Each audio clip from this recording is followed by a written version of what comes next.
Shalom, shalom familia, quienes habla su hermano Rudo Luis Reyes Morales de la Kehilá de Yehoshua. Saludos cordiales para todos ustedes, familia.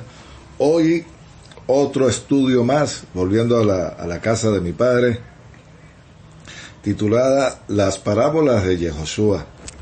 Y cosa que me regocijo porque, bueno, el padre ha abierto mi corazón, mi entendimiento, inclusive para hacer esta serie, buscar información, indagar, y que nuestro rey, nuestro Yeshua HaMashiach, nunca dijo todo lo que estaba relacionado a los profetas y a sus enseñanzas encajan perfectamente,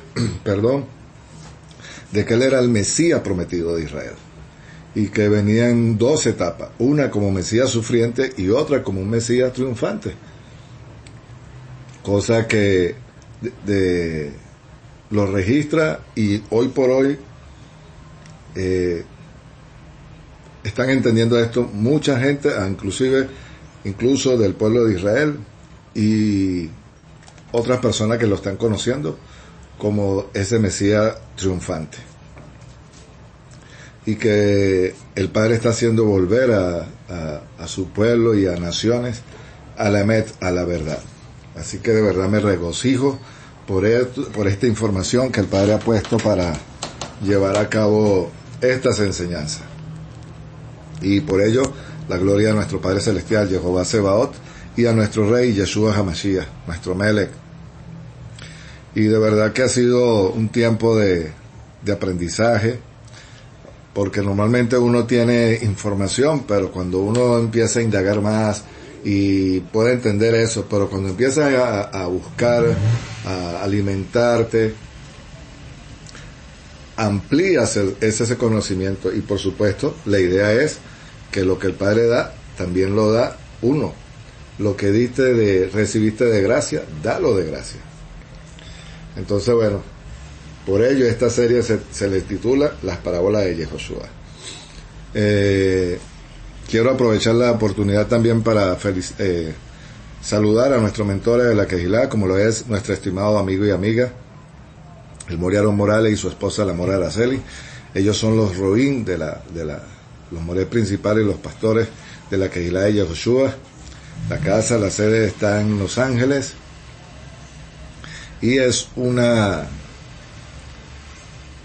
asamblea constituida legalmente. Y como dije, su casa principal está en Los Ángeles. También quiero aprovechar informarle a los hermanos que están ingresando a la Kehilá de Yehoshua, que está en la plataforma de Radio Shalom. Ahí usted puede conocer los estudios y audios que se dan para que usted pueda conocer y crecer. También está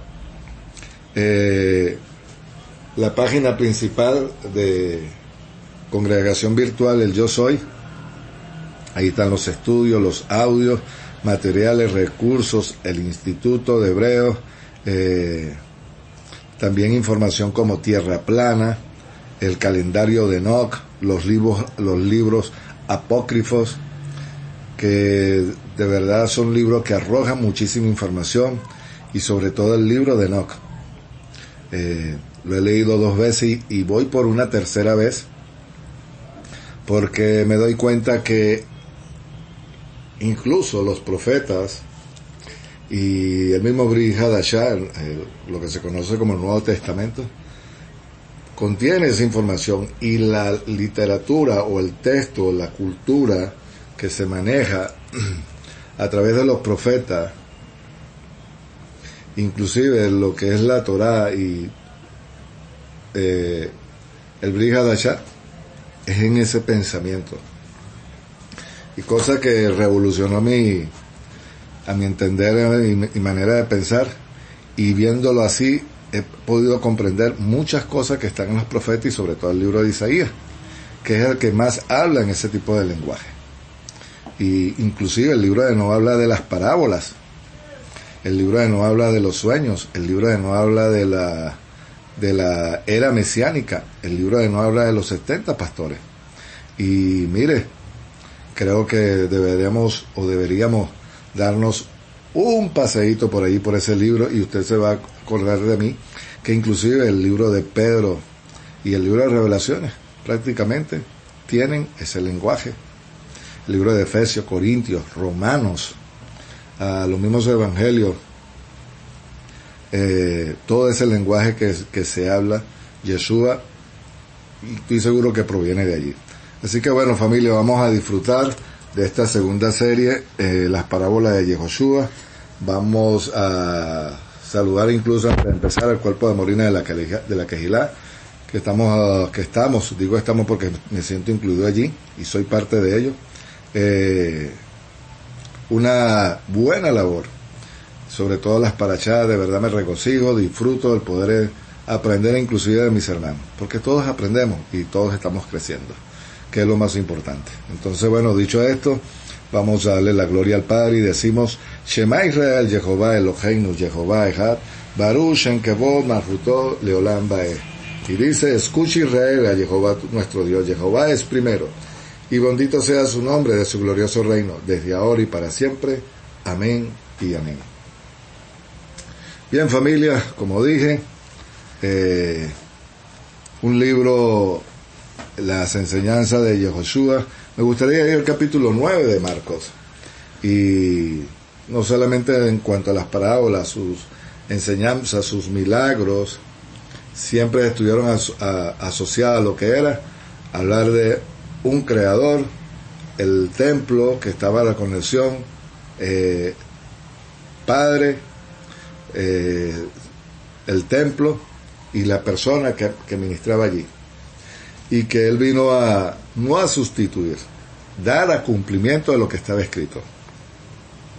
Yeshua no abolió, Yeshua no anuló, todo lo contrario, vino a dar cumplimiento de lo que estaba escrito, y que Yeshua era la persona indicada, y una persona que usurpe un lugar, una posición, seguramente termina mal.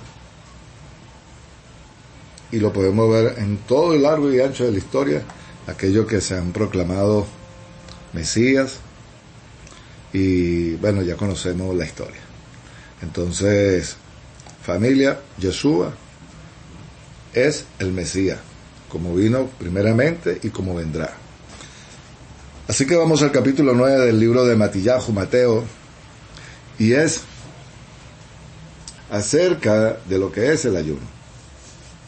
Y dice, capítulo 9, pasú 14, y dice: llegaron a él los discípulos y diciendo: ¿por qué nosotros los fariseos ayunamos y tus discípulos no ayunan? Yeshua le contestó: ¿acaso a los que asistan al esposo pueden tener luto mientras el esposo está con ellos? Pero vendrán días cuando les sea quitado el esposo, y entonces ayunarán. Y dice: nadie pone un remedio en un paño nuevo sobre el vestido viejo, pues está el remiendo, tira el vestido y se hace la rotura peor. Ni echan vinos nuevos ni odres en odres viejos, de otra manera los odres se revientan y el vino se derrama y se echan a perder, sino que echan vinos nuevos en odres nuevos, y ambos se conservan juntamente. Cuando uno va a la cultura, a lo que es el ayuno, para comenzar, en el pueblo de Israel había un ayuno. Usted puede ir al libro de Zacarías y al libro de Isaías, que hablan del ayuno allí, pero sobre todo el libro de Zacarías dice el ayuno del cuarto mes, del quinto, del séptimo, que es la fiesta de Yom Kippur, y el del 10º mes. Si usted va a los libros, las crónicas o los libros de reyes, usted se va a conseguir reyes que ayunaron para un propósito, y era porque iban a ser atacados, y ellos pedían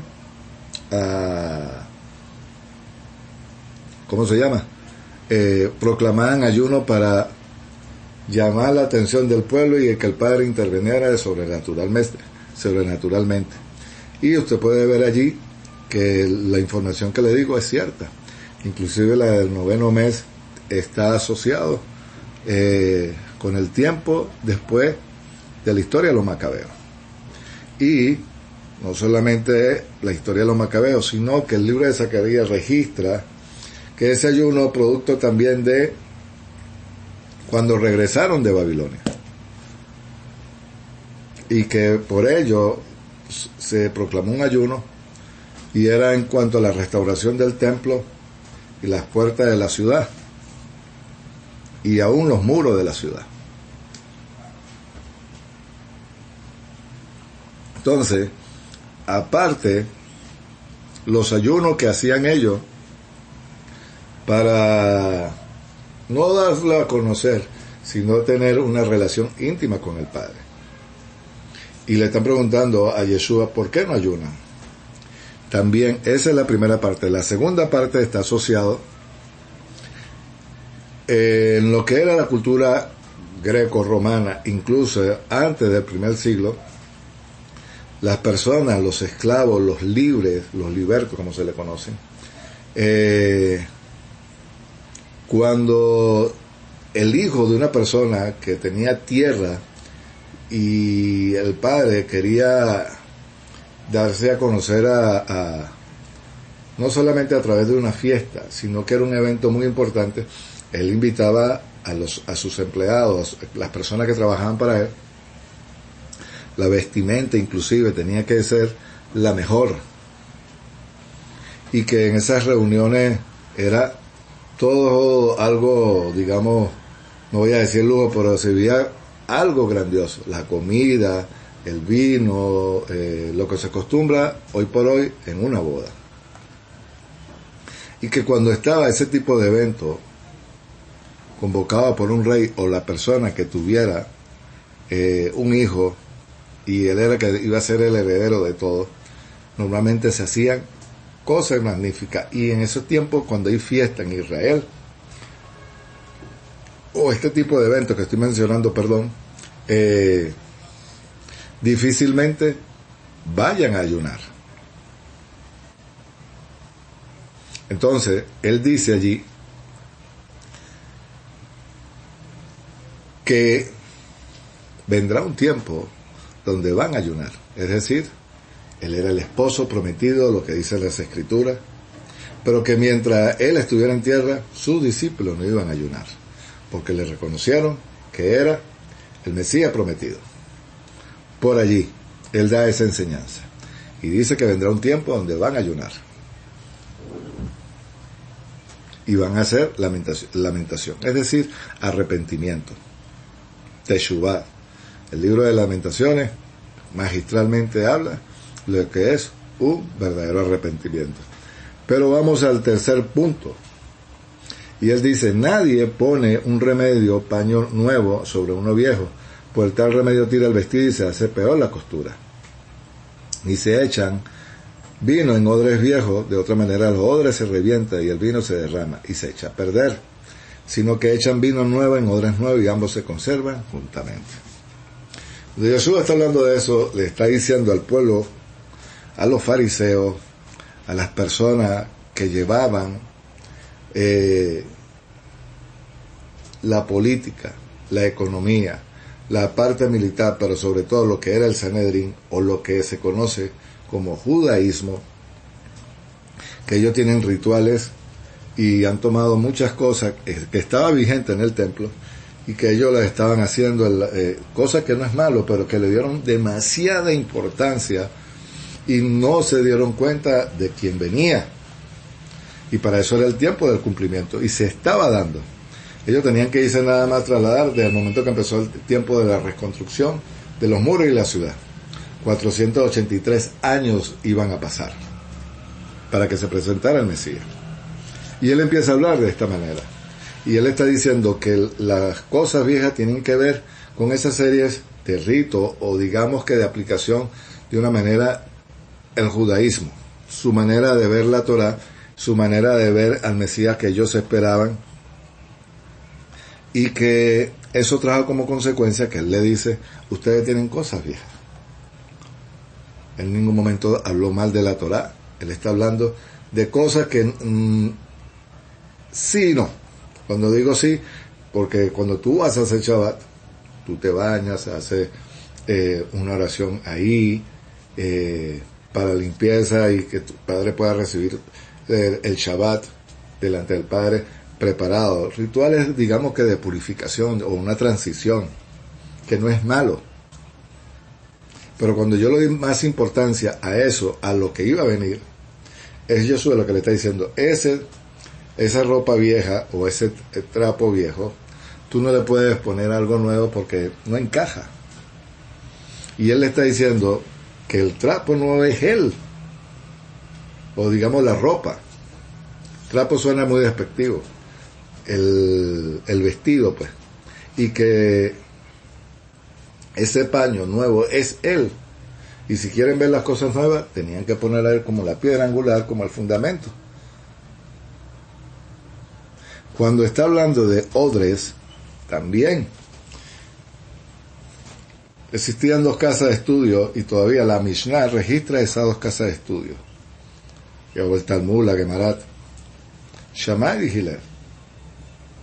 Y que ellos, no todo es malo allí, pero cuando él está diciendo el vino, si ustedes tienen ese tipo de pensamiento todavía, con sus conceptos, sus ideas, de que hay que hacerlo de esa manera, pero no ponen el vino nuevo que era él, y si uno no cambia la mente o restaura, porque está hablando realmente de la mente, hacer un cambio y aceptar que era ese vino nuevo, y que los rituales no todos son malos, pero cuando tú haces, como dijo Yeshua, invalidar los mandamientos de Jehová por las tradiciones de los hombres, a eso se estaba refiriendo el paño y el odre. De hecho, el vino se guardaba también en cántaros de barro, y para el proceso de que pudieran estar bien fermentados y que cumpliera, digamos, el proceso de purificación y mantenerse en su estado de excelencia, tenía que pasar por odres. Y es lo que le está diciendo, ya dejen, los odres viejos son su manera de pensar, y el vino nuevo y el odre nuevo es lo que yo estoy trayendo. A eso se refería. Y nosotros también tenemos que hacer ese tipo de cambios, porque hay gente que a través de su doctrina, sus enseñanzas, y que han recibido el cristianismo, no han hecho ese proceso. Tienen a un Mesías, pero no tienen a la Torá. Y las ideas preconcebidas hay que quitárnoslas. Es decir, desaprender para volver a aprender de nuevo. Esa es una. Vamos al capítulo 13 de ahí mismo de Mateo.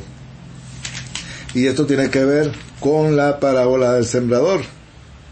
Y dice, asimismo saliendo Yeshua de la casa se sentó a la orilla del mar, y se juntaron grandes multitudes, y subiendo a la cual de una de sus barcas se sentó, y toda la multitud estaba de pie en la playa, y muchas cosas les habló en parábola, y diciendo, el sembrador salió a sembrar, y cuando iba sembrando, muchas semillas cayeron junto al camino, y llegaron las aves y se la comieron. Otras cayeron sobre predegales, no tenían mucha raíz, brotaron por no tener profunda raíz. Pero salido el sol se agotaron, y porque no tenían raíz se secaron. Otras cayeron en espinos y crecieron y lo ahogaron. Pero otras cayó en buena tierra y dio fruto, ciertamente a 100, por 1, a 70 y a 30. El que tengas oído, que oiga. Él en el verso 10 empieza a decirle el porqué de las parábolas. Y dice, a ustedes le ha dado a conocer el reino de los cielos, es decir, lo que venía, y lo que venía de parte del Padre, para restaurar a la raza caída o a la humanidad. Y dice, para que se cumpla la profecía que dice en Isaías, de oído oíste y no entendiste, viste pero no percibiste, pero con el corazón, para que yo lo sane.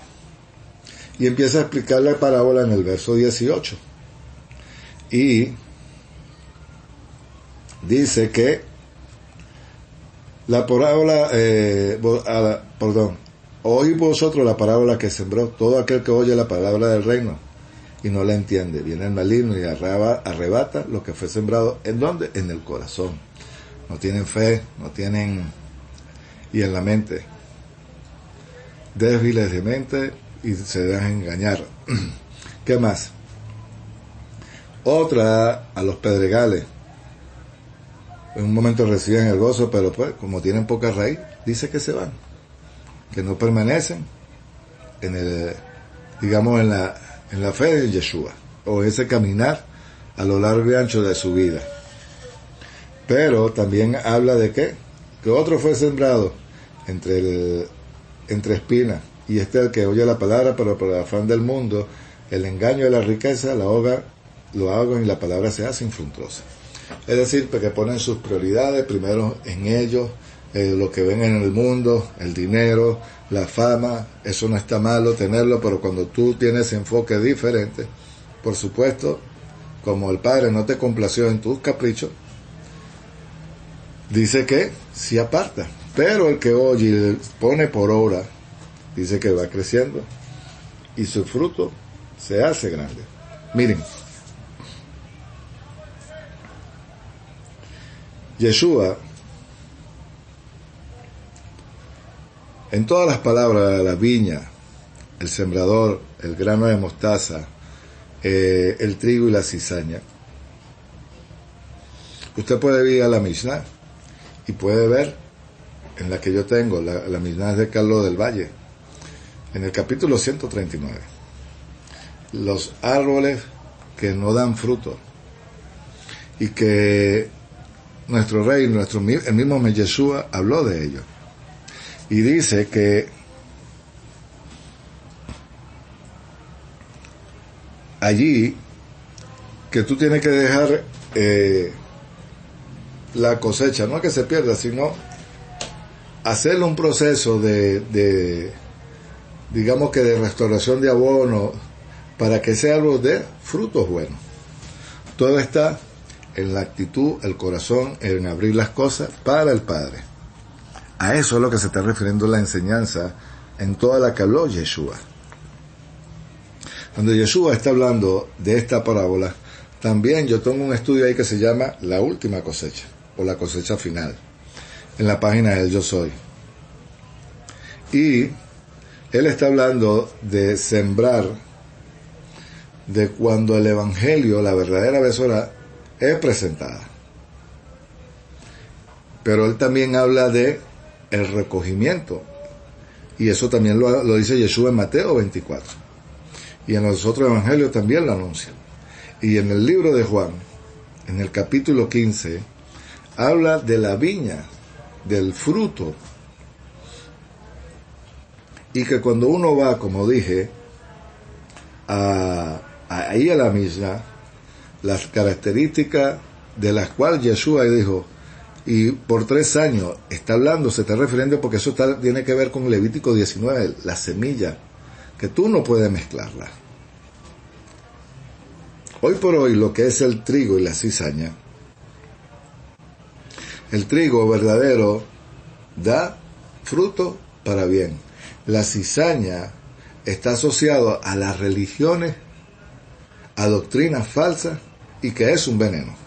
Y que la cizaña como tal, cuando usted va a la Mishnah, vuelvo, le repito, a ese recurso, usted se puede dar cuenta que ahí dice que la cizaña es algo, un veneno. Hay gente que no tiene la emet completa, la verdad completa, y que han permitido que en su vida o en su sistema de creencia haya cizaña. Y el enemigo ha sido muy astuto, y la cual Yeshua dice también en Mateo y en el libro de Juan y en el libro de Revelaciones, que la cizaña será echada y el trigo saldrá. Y dice, porque la hoja está lista. Lo vamos a ver. ¿Qué sucede con esto? Cosa importante e interesante, familia. Miren, todas las enseñanzas de Yeshua están relacionadas para con el pueblo de Israel, con las 2 casas y los gentiles. Y está hablando también el tiempo de las fiestas. Todas, sin excepción. Y que la parábola del trigo y la cizaña está hablando de lo que se sembró. Esto aquí que vimos ahorita, lo del sembrador. Pero también sembró inmediatamente la cizaña. ¿Qué pasa? Que si tú retirabas el trigo y la cizaña, se venía todo juntos. Y él está diciendo, vamos a esperar al final de la siega. Y está hablando de un tiempo que estamos muy cercanos a que venga un derramamiento del Ruach HaKodesh. Entonces ahí sí dice que será echada la cizaña, aquellos que se dejaron engañar por el enemigo, personas que no han hecho el cambio en su totalidad y que están llevando algo diferente. No estoy hablando de sino un sistema de creencia, a eso me refiero, totalmente ajeno a la Torah. No quiero hablar de grupo, ni de uno ni de otro. Usted verá a cuál se apega. Y dice que será echada el trigo y la cizaña. Busca el libro de Apocalipsis capítulo 14 y se dará cuenta. Mete la hoz porque la cosecha está lista. Y en el libro de Juan lo vamos a ver ahorita. Entonces, la cizaña, ya lo dije por allí, el grano de mostaza. Y dice, les propuso otra parábola diciendo ahí en el verso 31. El reino de los cielos es semejante a una semilla de mostaza. Un hombre la tomó y la sembró en el campo. Y a la verdad que es la más pequeña de todas las semillas, pero cuando ha crecido es la mayor hortaliza y llega a verse el árbol hasta un punto que vienen las aves del cielo y anidan en sus ramas. Está hablando de que él era esa semilla de mostaza, algo pequeñito que iba a suceder con él. Pero que después de su muerte, eso empezó a dar frutos. En todas partes del mundo se conoce de Yeshua. Unos para bien y otros para mal, pero se sabe de Yeshua, quienes llevan la verdaderamente Besorá. Y dice que vienen las aves del cielo y anidan, es decir, los ángeles, acompañan. Y nosotros tenemos que estar muy pendientes, ojo avisor, con lo que es el final del siglo, el final de los tiempos, y que se va a recoger una cosecha. Y por eso está hablando de la parábola del sembrador, explica la parábola y acto seguido la cizaña. Pero sin embargo, después viene la semilla de mostaza. Es una pepita mínima. Es como una pepita que le echan a las tortas y es de exactamente ese tamaño.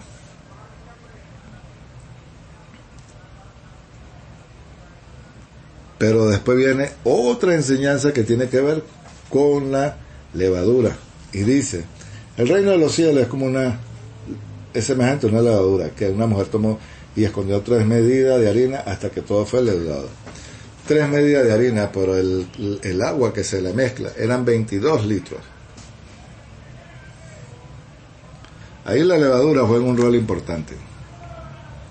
Se sabía, el padre sabía, que el verdadero evangelio en un momento se iba a desvirtuar. Pero que hoy por hoy la masa está leudada, pero nosotros tenemos que separar las cosas que no van. Y cuando se está refiriendo a la levadura no, en su totalidad, la enseñanza de lo que dijo, cuidado con la levadura de los fariseos, porque ponían sus ritos primero, pero en este caso está hablando de una mujer. Bueno, digamos que las congregaciones han entendido este proceso. La única vez que se le pone levadura a la harina para hacer pan es en la fiesta de Shavuot. Es decir, el Padre estaba confirmando un derramamiento del Ruach Santo, pero que también, como dije, en un momento de la historia esto se tergiversó, pero estamos viendo a los canales que es. Entonces, familia, estamos entendiendo lo que es las parábolas de Yeshua. Y como le dije, ahí hay una enseñanza que tiene que ver con la última cosecha, la cosecha final. Y esto va a suceder. Yo quiero ir al libro de de Juan que tenía que ver con la cita que di.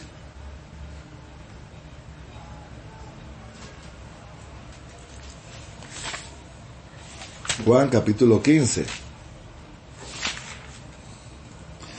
Yo soy la vid y mi padre es el viñador. Todo pámpano que en mí no lleva fruto lo levanta, y todo lo que lleva fruto lo limpia y lleva más fruto. Vosotros estáis limpios en virtud de las palabras que os he hablado. Permaneced en mí y yo en vosotros, como un pámpano que no puede llevar fruto por sí mismo.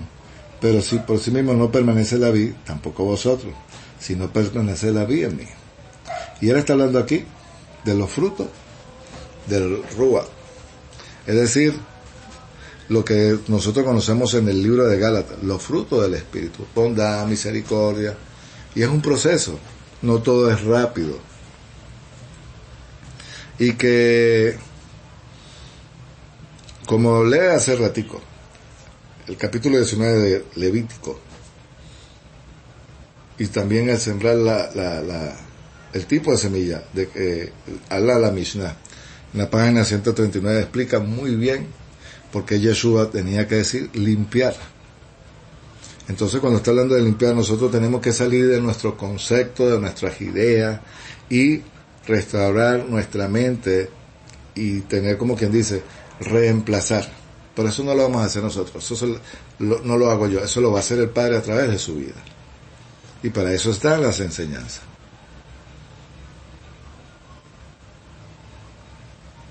Y Él está diciendo, permanezcan en mí.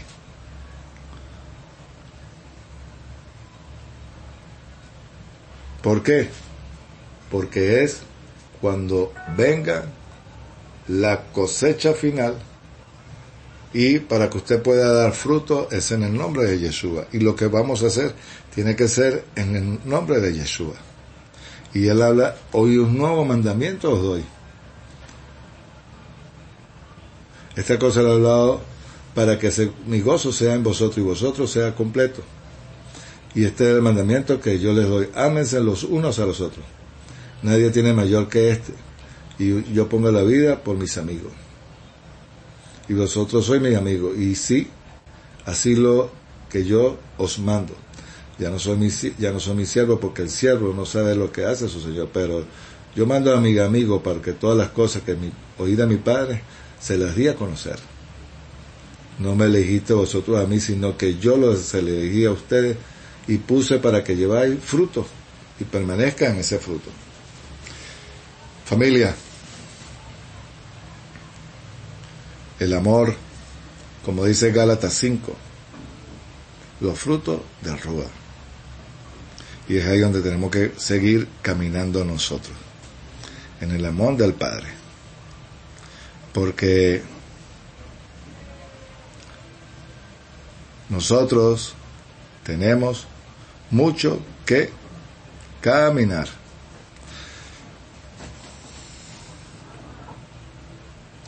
Y esto es un día para nosotros reflexionar. ¿Qué estamos enseñando? ¿Qué estamos haciendo? Y eso va a venir. Y eso va a venir. No son mis palabras, son sus promesas. Y están en su bendita Torah. Vamos a ir al libro de Lucas. En el capítulo 15. Y él dice, quiero hablar no de la oveja, sino de la drama perdida. Dice, oí una mujer que tiene 10 dracmas. Si perdiera un dracma, no enciende una lámpara y barre la casa buscándola con cuidado. Y cuando la haya, reúne a sus amigas, sus vecinas, alegrados, porque allí el dracma perdida. Os digo que hay regocijo delante de Jehová por un pecador que se arrepiente. Cuando uno va y revisa la cultura del pueblo de Israel, las 10 dracmas, hay quienes dicen que era el salario de un obrero en el mundo romano, pero que esas 10 dracmas estaban asociadas a lo que era un contrato matrimonial para la que tú vas. A la hora de que la mujer tuviera si digamos se le iba a dar una carta de repudio, eso sería su salario. Fíjense, en ese tiempo las 10 tribus aún habían regresado y otra, no todo el mundo regresó, pero que el Padre está dando a entender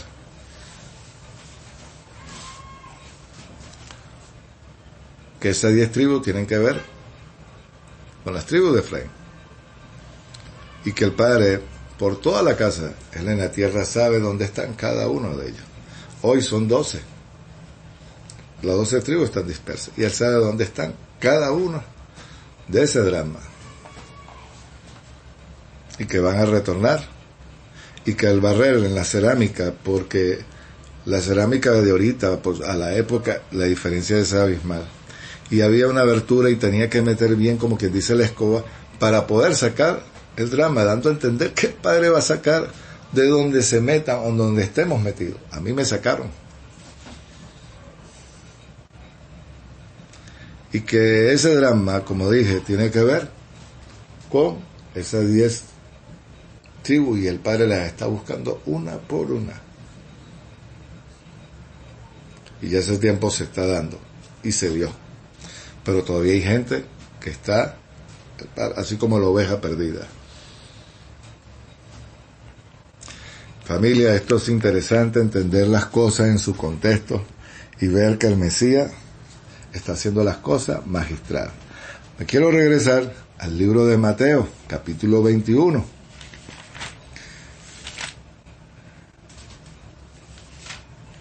Y es en el verso